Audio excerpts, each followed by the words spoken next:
Rape के मामले जहाँ पर खासकर हम पॉस्को एक्ट की अगर बात करें, पॉस्को एक्ट एक ऐसा कानून है, अगर कोई नाबालिग बच्ची है जिसकी उम्र 18 साल से कम है, यदि उसके साथ किसी प्रकार से भी शारीरिक तौर पर शोषण किया जाए, जिसे रेप की कैटेगरी या डेफिनेशन में आप लेकर के आ सकते हैं, ज़मानत नहीं मिलती। लोअर कोर्ट से भी नहीं मिलती, हायर कोर्ट अगर आप हाई कोर्ट भी जाएंगे तो बहुत मुश्किल से मिलती है। क्यों? क्योंकि वो बच्ची नाबालिग है। इस कंडीशन पर अगर मान लीजिए किसी लड़की का जो 17 साल की उम्र में है, अगर किसी के साथ प्रेम प्रसंग आज के समय में बहुत अनकॉमन तो है नहीं, बहुत कॉमन है, और अगर लड़की लड़के के साथ भाग जाती है, अब घर वालों की नाक कट जाती है, इज्जत चली जाती है, तो इस वजह से पहले किडनैपिंग या एब्डक्शन का केस लगा दें और बाद में फिर पुलिस इन्वेस्टिगेशन करे।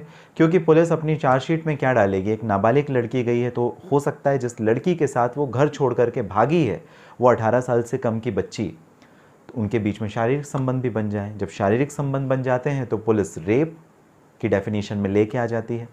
काफ़ी सारे इस प्रकार के मामले भी बढ़ते जा रहे हैं और इसी से संबंधित एक महत्वपूर्ण जजमेंट है, जी हाँ, Guddu versus state of Uttar Pradesh, जहां पर suspension of sentence, suspension of sentence क्या होता है?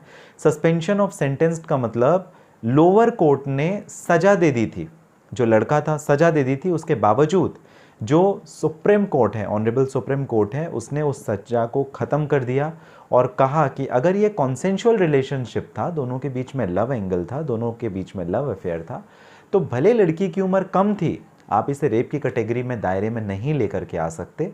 मे बी लड़के ने उसकी उम्र कम होने का फ़ायदा उठाया या नहीं उठाया या क्या किया, बट उसके बावजूद क्योंकि वो कॉन्सेंटेड था तो आप उसे रेप की डेफिनेशन में नहीं लेकर के आ सकते।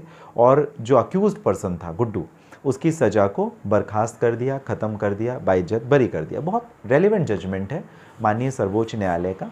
मैं आपको इस जजमेंट का जो डिटेल है, लिंक है, वो मैं इसी वीडियो के डिस्क्रिप्शन में डाल दूंगा।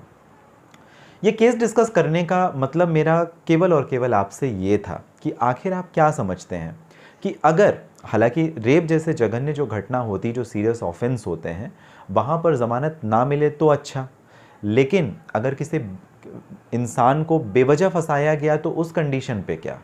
आपका क्या मानना है, ज़रा मुझे कमेंट बॉक्स पे ज़रूर बताइएगा। अगर आप सिचुएशन समझ गए हैं, स्पष्टता के साथ मैं वापस कहना चाहता हूँ, लड़की की उम्र है कम, 18 साल से कम है, और लड़का हो सकता है 20 या 21 साल का हो, दोनों के बीच में प्रेम प्रसंग चल रहा हो, दोनों के बीच में लव एंगल हो, और एक लंबा समय हो गया, घर छोड़ करके दोनों भाग जाते हैं।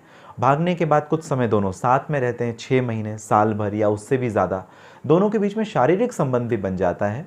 लड़की के जो घर वाले हैं एफआईआर दर्ज करा देते हैं लोकल पुलिस स्टेशन में, किडनैपिंग का या एब्डक्शन का उस लड़के के ऊपर या किसी अनजान शख्स के ऊपर। पुलिस इन्वेस्टिगेट करती है, मामला तह तक जब पहुंचता है, पुलिस को मामला प्रेम प्रसंग का समझ में आता है, लेकिन उसके बावजूद लड़के के खिलाफ 376 376 आईपीसी यानी रेप, बलात्कार की धारा लगा दी जाती है।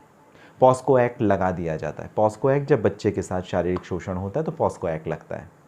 इस पर आपका क्या कहना, मुझे ज़रूर कमेंट बॉक्स में बताइएगा। जो जजमेंट का मैंने आपको रेफरेंस दिया, काफ़ी रेलिवेंट जजमेंट है। यदि आपके साथ भी ऐसा कुछ हुआ है तो ये जजमेंट जो मैंने आपको बताया, Guddu versus state of Uttar Pradesh, काफ़ी महत्वपूर्ण जजमेंट है, आपको ज़रूर काम आएगा। मैं डिस्क्रिप्शन में इसकी डिटेल भी डाल दूंगा। प्लीज़ मुझे ज़रूर बताएं आपका क्या मत है इस प्रकार के जो आजकल ऑफेंसेस हो रहे हैं उसके बारे में। दूसरी एक महत्वपूर्ण बात, बच के रहिए, सतर्क रहिए, इस वजह से क्योंकि लगातार जो साइबर क्रिमिनल्स हैं, सेक्सटॉर्शन के बारे में मैंने आपको बताया था, जहां पर आपको सेक्स का झांसा दे करके आपके साथ एक्सटॉर्शन हो सकता है। सेक्स टॉर्शन मतलब आपको सेक्स का झांसा दिया और आपकी जेब खाली कर ली गई। जी हाँ, डराया जाता है कि हम आपके फोटोग्राफ, वीडियोस वायरल कर देंगे, कहाँ? सोशल मीडिया में, यूट्यूब में और फेसबुक में, इंस्टाग्राम में, आपके परिवार वालों को बता देंगे, ये वीडियो बाकी पॉर्न वेबसाइट्स में डाल देंगे। इस प्रकार की धमकी दी जाती है। इनसे आप डरें नहीं। किसी प्रकार का आपको ऐसा लिंक आता है जहाँ पर वो आपको रिक्वेस्ट करे, कोई लड़की बोले कि मैं अकेली हूँ, मुझे बात करो, 500 रुपये दे के बात करो या फ्री में, मत कीजिए, फंस जाएंगे। आपका वीडियो बनेगा और फिर आपके साथ धोखाधड़ी होगी और आपको थ्रेट या ब्लैकमेल किया जाएगा। ये दो मुद्दे हैं। इसके पहले भी मैंने इस टॉपिक पे भी काफ़ी सारे वीडियोस बताए हैं, लेकिन आप मुझे कमेंट बॉक्स पे दोनों ही टॉपिक पे ज़रूर बताइएगा, बट ध्यान से आप मुझे ज़रूर बताएं कि 376 का जो केस था उस पर आपका क्या अभिमत है।